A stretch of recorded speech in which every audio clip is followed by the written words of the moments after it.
அனைவருக்கும் வணக்கங்க. இந்த பதிவில் மீனராசி அன்பர்களுக்கு சனி பகவானுடைய வக்ர நிவர்த்தி பலன் எப்படி இருக்கும்ன்றத பார்க்க போறோம். அதை தொடர்ந்து 2026 சனி பகவானுடைய நிலை என்ன, அவர் உங்க ராசிக்கு என்ன செய்ய போறாருன்றத பார்க்க போறோம். சனி பகவான் 2025 ஜூலை மாசம் 13ஆம் தேதி வக்ரமானாருங்க. ஒரு நீண்ட கால வக்ரமாக ஒரு 4.5 மாசம் வக்ரமா இருந்து இந்த மாசம் நவம்பர் மாசம் 28ஆம் தேதி வக்ர நிவர்த்தி ஆக போறார். அவர் வக்ரமாக இருக்கும் போது சில பேருக்கு நன்மையான பலனும் சில பேருக்கு தீமையான பலனும் செய்யக்கூடியவர். அது அவங்களுடைய தனிப்பட்ட ஜாதகத்துல அவர் எப்படி இருக்கிறாருன்றத பொறுத்து நடக்கும். பொதுவாக இப்போ மீனராசி மிகவும் கவனிக்கப்படக்கூடிய ஒரு ராசி. ஏனென்றால் சனி பகவான் உங்க ராசியில தான் இருக்கிறார். உங்க ராசிக்கு 7.5 சனி நடந்துன்னு இருக்கு. 7.5 சனிலையும் ஜென்ம சனி நடந்துன்னு இருக்கு. 7.5 சனியில மொத்தம் பாத்தீங்கன்னா 7.5 வருஷம். அந்த 7.5 வருஷத்துல முதல் 2.5 வருடம் விரய சனியாகவும், அடுத்து வரக்கூடிய 2.5 வருடம் ஜென்ம சனியாகவும், அதுக்கப்புறம் லாஸ்ட் வரக்கூடிய 2.5 வருடம் பாத சனியாகவும் இருக்கும். இந்த 7.5 சனின்றது நிறைய பேர் கேள்விப்பட்டிருப்பீங்க. சனி பகவான் பிடிச்சா நிறைய பிரச்சனை பண்ணுவார், நிறைய ஆட்டி படைப்பார் அந்த ராசியை, இதெல்லாம் கேள்விப்பட்டிருப்பீங்க. 7.5 சனியை பத்தி ஜோதிடம் தெரிஞ்சவங்களுக்கு ஓரளவுக்கு அறிமுகமாக இருக்கும். ஸோ இப்போ நீங்க மீனராசி அன்பர்கள் 2023 இருந்து உங்களுக்கு 7.5 சனி போயின்னு இருக்கு. 2025 மார்ச் மாசத்துல இருந்து உங்களுக்கு ஜென்ம சனி போயின்னு இருக்கு. 7.5 சனி என்பது நம்மளுக்கு நன்மையை செய்யக்கூடிய அமைப்பு கிடையாது. அது நம்மளுக்கு சில பிரச்சனைகளையும் சில தாமதங்களையும் சில போராட்டங்களையும் கொடுக்கக்கூடிய ஒரு அமைப்பு. அதாவது 7.5 சனினாலே போன ஜென்மத்துல நம்ம செய்த கர்மா, நிகழ்காலத்துல கடந்த காலத்துல நம்ம செய்த கர்மாவுக்கு சனி பகவான் தண்டனை கொடுப்பாரு என்பது ஐதீகம். இதை நீங்க ஒரு 2023 இருந்தே கொஞ்சம் ஃபீல் பண்ணியிருப்பீங்க. எல்லாத்துலேயும் ஒரு தாமதம், எல்லாத்துலேயும் ஒரு பிரச்சனை, ஒரு நிம்மதி இல்லாத ஒரு சூழ்நிலை. மனசு ஆக்சுவலி சந்தோஷமா இல்லை. குடும்பத்துல இருக்கிறவங்களுக்கும் வேலைக்கு சின்ன பசங்களுக்கும் அந்த மனசுல ஒரு சந்தோஷம் இல்லை, நிம்மதி இல்லை. பெரியவங்களுக்கு சுத்தம் மனசுலயே ஒரு நிம்மதி இல்லை, ஒரு சந்தோஷம் இல்லை. அவங்களுக்கு என்னென்ன வயசு இருக்கோ அந்த வயதுக்கு ஏற்ற பிரச்சனைகள் ஏற்படும். ஒரு 20 வயசு பையனுக்கு என்ன பிரச்சனை வரும்? குடும்ப பிரச்சனை வராது. அவனுக்கு படிப்புல பிரச்சனை வரும். 25 வயசுல என்ன பிரச்சனை வரும்? வேலை கிடைக்காத பிரச்சனை வரும். ரைட்டுங்களா? 30 வயசுல என்ன பிரச்சனை வரும்? திருமணம் ஆகலையே, குழந்தை பிறக்கலையேன்ற பிரச்சனை வரும். 35 வயசு 40 வயசுல என்ன பிரச்சனை வரும்? வேலையில ஒரே டென்ஷனா இருக்கு, வேலை எப்போ போகுதுன்னு தெரியல, அந்த மாதிரி சில பிரச்சனைகள் வரும். வயதுக்கு ஏற்ற மாதிரி தான் பிரச்சனை வரும். 50 வயசுக்கு மேல வந்தாலே இந்த ஹெல்த் இஷ்யூஸும் ஒன்று கூடிக்கும். ரைட்டா? ஆனா 7.5 சனி மிகப்பெரிய கெடுபலனை செய்யும். அது எல்லாருக்கும் தெரியும், உங்களுக்கும் தெரியும். ஆனா சனி பகவான் 12 ராசிகள்ல ஒரு ராசிக்கு அவர் இறக்கத்தை காட்டுவார்னா அது உங்க ராசிக்கு தான் காட்டுவார். 12 ராசிகள்ல எந்த ராசி நல்ல கேரக்டர் இருக்கக்கூடிய, நல்ல குணம் இருக்கக்கூடிய பெரும்பாலான மக்கள் எந்த ராசின்னு கேட்டீங்கன்னா நானே சூஸ் பண்றது மீன ராசியை தான். எத்தனையோ மீன ராசியை நான் ஜாதகம் பார்த்துருக்கேன். கடந்த ஒரு 15 வருஷமா மீன ராசியை நான் பார்த்துன்னு இருக்கேன். என்னுடைய நெருங்கிய உறவினர்கள், நண்பர்கள் முதற்கொண்டு அவங்க ரொம்ப இன்னசென்ட்டா இருப்பாங்க. அதுக்குன்னு மீன ராசியில கெட்டவங்க இருக்க மாட்டாங்களான்னு கேட்காதீங்க. எல்லா ராசியில கெட்டவங்க இருப்பாங்க.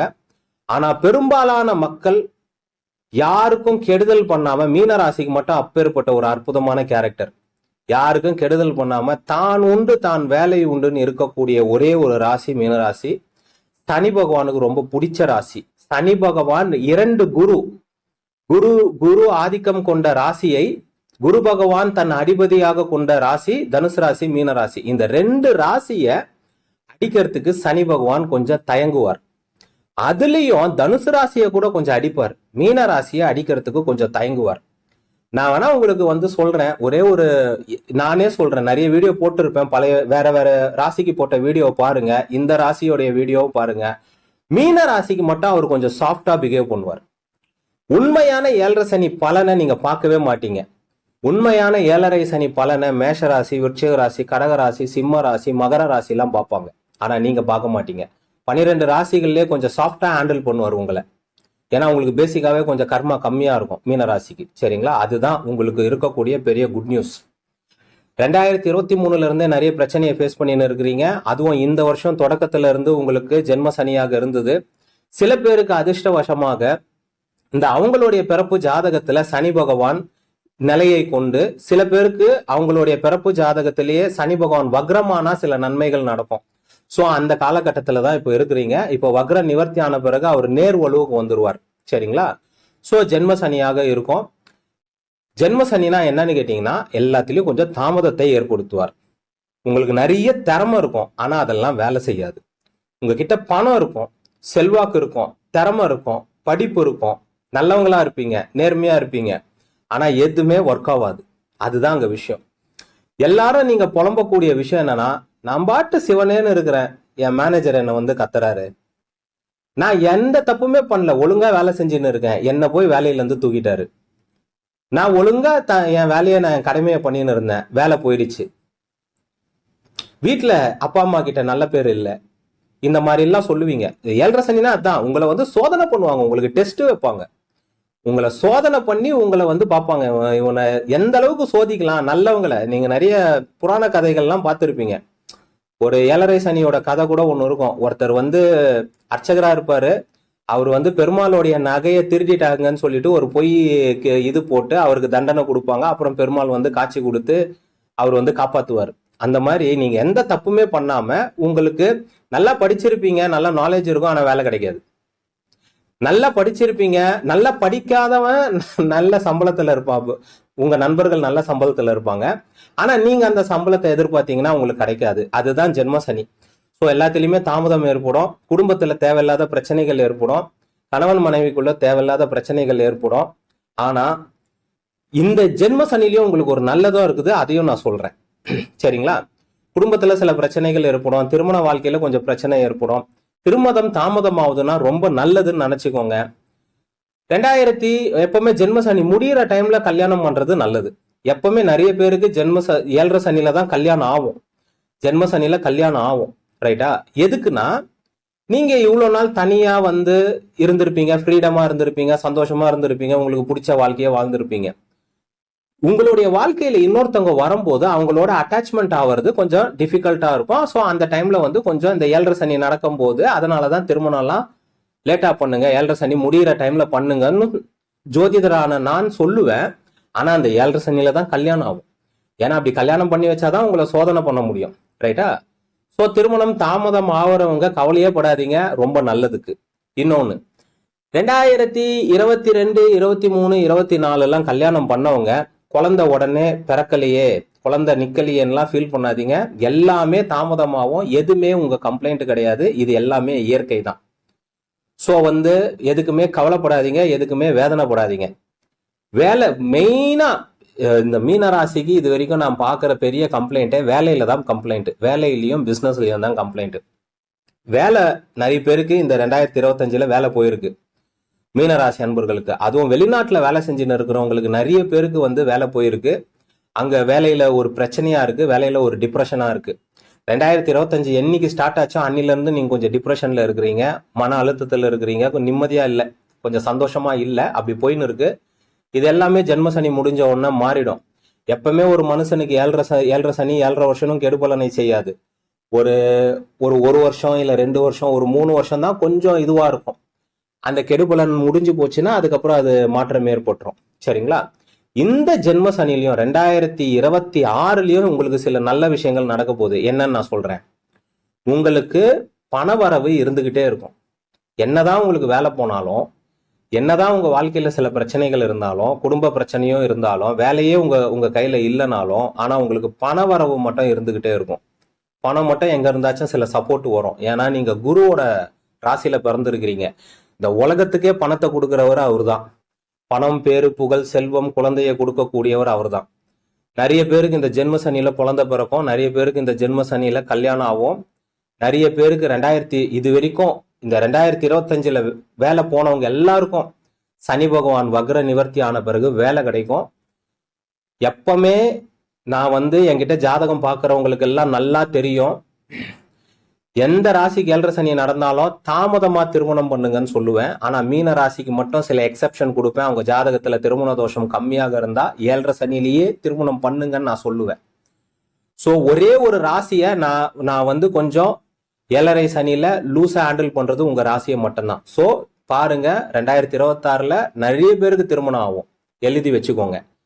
ஏன்னா சனியை உங்களுக்கு பண்ணி வைப்பாரு, அப்பேற்பட்ட ஒரு அமைப்பு. இன்னொன்னு, கடந்த காலத்துல யாருக்காச்சும் டைவர்ஸ் ஆயிருந்தால், இல்ல கணவன் மனைவி பிரிஞ்சிருந்தால், ஏதோ ஒரு கெட்ட சம்பவங்கள் நடந்திருந்தால் 2026 உங்களுக்கு 2வது கல்யாணம் நடக்கும். இந்த விஷயமும் ஏற்படும். பணவரவு இருந்துட்டே இருக்கும். நீங்க குருவோட ராசியில பிறந்ததால பணவரவு கண்டினியூஸா ஒரு கான்ஸ்டன்டா இருந்துட்டே இருக்கும். அது மட்டும் வந்துன்னு இருக்கும். என்ன, ஒரு 100ல ஒரு 25 பேருக்கு மட்டும் கொஞ்சம் பணத்துல ரொம்ப தட்டுப்பாடு ஏற்படும், பணத்துல கொஞ்சம் கஷ்டப்படுற மாதிரி இருக்கும். ஆனா மீனராசியை பொறுத்த வரைக்கும் 75% மக்களுக்கு ஏதோ ஒரு வகையில, நிறைய பணம் இல்லைனாலும், சேர்த்து வைக்கிற மாதிரி பணம் இல்லைனாலும், நிலம் வாங்குற மாதிரி, சொத்து வாங்குற மாதிரி எல்லாம் பணம் இல்லைனாலும், ஆனா குடும்பத்தை ஓட்டுறதுக்கு மட்டும் உங்களுக்கு பணத்தை கொடுத்துருவாங்க. அதுதான் சனி பகவான் உங்க ராசியை கொஞ்சம் சாஃப்டா ஹேண்டில் பண்ணுவாருன்னு சொன்னதுக்கு இதுதான் விஷயம். ஏன்னா இதுக்கு முன்னாடி உங்களுக்கு அஷ்டமத்து சனி வரும்போதெல்லாம் உங்க ராசியை நான் ரொம்ப க்ளோஸா வாட்ச் பண்ணியிருக்கேன். அதெல்லாம் அந்த அனுபவத்தை வச்சுதான் இப்ப நான் பேசின்னு இருக்கேன். ஏன்னா உங்களுக்கு இதுக்கு முன்னாடி ஏழரை சனி வந்து பாத்தீங்கன்னா 28 வருஷம் முன்னாடி வந்தது. அப்ப நானே சின்ன பையன், ரைட்டுங்களா? அப்போ நான் தான் அப்பதான் கொஞ்சம் பிறந்து வளர்ந்துருப்பேன். அப்போ உங்களுக்கு என்ன ஆச்சுன்னு எனக்கு தெரியாது. ஆனா கடந்த அஷ்டமத்து சனியை நான் வந்து க்ளோஸா வாட்ச் பண்ணேன். ஓகேங்களா? ஸோ ஜென்ம சனின்றது ஒரு பேட் டைம் தான். ஸோ வந்து அது நிறைய பாடங்களை கற்பிருக்கும். இந்த 3 வருஷத்துல நீங்க கத்துக்கிறது வாழ்க்கை சம்பந்தமான ஒரு பாடம். யார் நல்லவங்க யார் கெட்டவங்கன்றத கத்துப்பீங்க. எது நல்லது, உங்க திறமை எது உங்க வீக்னஸ்ன்றத கத்துப்பீங்க. உங்க ஜாதகத்துல எந்த டிபார்ட்மெண்ட் வீக்கா இருக்குதுன்றத கத்துப்பீங்க. ஏன்னா அந்த இடத்துல தான் உங்களுக்கு பிரச்சனை வரும். திருமணத்துல பிரச்சனை வருதுன்னா உங்களுக்கு திருமணஸ்தானம் வீக்கா இருக்குதுன்னு அர்த்தம். பணத்துல பிரச்சனை வருதுன்னா உங்களுக்கு தனஸ்தானம் வீக்கா இருக்குதுன்னு அர்த்தம். கோர்ட்டு கேஸ் வருதுன்னா உங்களுக்கு 6ஆம் இடம் வீக்கா இருக்குதுன்னு அர்த்தம். அவமானம் வருதுன்னா 8ஆம் அதிபதி வீக்கா இருக்கிறாருன்னு அர்த்தம். இந்த மாதிரி எந்த டிபார்ட்மெண்ட்ல பிரச்சனை வருதுன்றதே கண்டுபிடிச்சிடலாம். ஸோ இந்த ஜென்ம சனி கொஞ்சம் கடினமா இருக்கும். ஆனா மீன ராசி அன்பர்கள் ஈஸியா ஹேண்டில் பண்ணுவீங்க. அடுத்த வருஷம் நிறைய பேருக்கு வேலை கிடைக்கும், கல்யாணம் நடக்கும், ரைட்டுங்களா? அடுத்த வருஷம் சில பேருக்கு வேலையும் போகும். ஜென்ம சனியில சில பேருக்கு அவங்களுடைய ஜாதகத்தின் அமைப்பை பொறுத்து வேலை போகும். கெட்ட தசாபுக்தி போயின்னு இருந்ததுன்னா கண்டிப்பா அந்த டைம்ல வேலை போறதுக்கெல்லாம் நிறைய வாய்ப்பு இருக்கு. அதை விட்டுட்டு இன்னொன்னு, உங்க வீட்டுல உங்க மனைவி இல்ல கூட குழந்தைகள் இல்ல கூட இருக்கிறவங்க கும்பராசியாக இருந்து, அல்லது மேஷராசியாக இருந்து, அல்லது சிம்ம ராசியாக இருந்து, அல்லது கன்னிராசியாக இருந்ததுன்னா அடுத்த வருஷம் கொஞ்சம் இந்த காசு விஷயத்திலயும் பிரச்சனை வரும், வேலை விஷயத்திலயும் பிரச்சனை வரும். தொழில் பண்றவங்களுக்கு தொழில் கொஞ்சம் ஸ்லோவா தாங்க போகும். ஜென்ம சனியில வேலைக்கு போறவங்க கூட தப்பிச்சிடுவாங்க. வேலை போச்சுன்னா கூட 6 மாசம் 1 வருஷத்துல திருப்பி கிடைச்சிரும். சின்ன பசங்க வேலை தேடின்னு இருந்தா கூட ஒரு காலகட்டத்துல மேல கம்மியான சம்பளத்துல கூட வேலை கிடைச்சிடும். ஆனா தொழில் பண்றவங்க மீனராசி அன்பர்கள் கொஞ்சம் ஸ்ட்ரகிள் பண்ற மாதிரி தான் இருக்கும். குடும்பத்தை ரன் பண்றதுக்கு காசு வருமே தவிர, ஆனா பெருசா காசெல்லாம் தூக்கி கொடுக்க மாட்டாங்க. அதுவும் சில பேருக்கு நல்ல தசாபுக்தி போயின்னு இருக்கும் போது அவங்களும் ஒரு சொத்து வாங்கக்கூடிய அமைப்பும் ஏற்படும். அது ஜஸ்ட் ஒரு 20% மக்களுக்கு தான் அது நடக்கும். இந்த உலகத்துல 70 கோடி பேர் மீனராசி அன்பர்கள் இருப்பாங்க. 20%னா நீங்களே கணக்கு பண்ணிக்கோங்க, சரிங்களா? ஆக மொத்தம் நீங்க வந்து ஜென்ம சனியை பார்த்து பயப்பட வேண்டாம். இருந்தாலும் இந்த இடத்துல கொஞ்சம் தாமதம், கொஞ்சம் அந்த விஷயங்கள் எல்லாமே மந்தமாக இருக்கும். சனி வந்து மந்தன், கொஞ்சம் தாமதம். ஸோ சில பிரச்சனைகளை சந்திக்கக்கூடிய சூழ்நிலை இதெல்லாம் ஏற்படும். இருந்தாலும் நீங்க 2026 ரொம்ப ஈஸியா வந்து கிராஸ் பண்ணுவீங்க, சரிங்களா? மீனராசி அன்பர்களுக்கு சனி பகவான் வக்ர நிவர்த்தி பலன் 2026 சனியோடைய அமைப்பு எப்படி இருக்குன்னு பார்த்துருக்கோம். நன்றி, வணக்கம், வாழ்க வளமுடன்.